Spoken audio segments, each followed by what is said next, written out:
जब बालक थोड़ा सा बड़ा हो जाए, बालिका थोड़ी सी बड़ी हो जाए और अगर बार बार वो रो रहा है, रोने लग जाए, तो हमें लगता है कि हमारे बच्चे को किसी की नजर लगी है।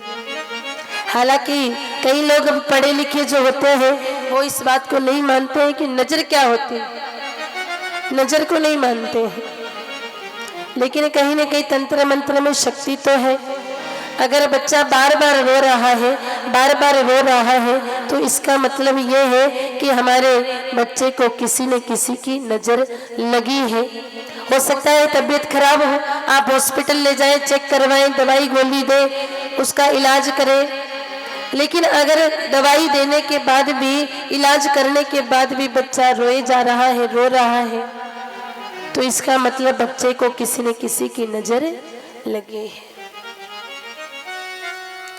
हमारे यहाँ जब पता चल जाए कि बच्चे को किसी की नजर लगी है तो उस समय हम तो उस बच्चे को सीधा लेकर के जाते हैं किसी झाड़ फूक करने वाले के पास में, किसी तंत्र मंत्र करने वाले के पास में। और ऐसे तंत्र मंत्र करने वाले तांत्रिकों के पास जाते हैं। और मेरे भाई बहने, फिर अपना ग्राहक कौन तोड़ना चाहता है? सब चाहते हैं कि हमारी दुकान चलती रहे। एक समस्या तो हमारी वो हल कर देगा, लेकिन 4 फफूंद ऐसी लगा देगा कि उनका आवन जावन का सिस्टम कभी खत्म ही नहीं होगा। आवन जावन उनका चलता ही रहेगा। कोई न कोई समस्या फिर परिवार में आती ही रहेगी। और आप किसी तंत्र मंत्र करने वाले के पास में जाओगे तो वो कहेगा कि महाराज आपके तो देवताओं की कोई मन्नता बाकी है, देवतारी प्रसादी बाकी है, देवता की मन्नत बाकी है, इस वजह से आपकी ये समस्या आ रही है।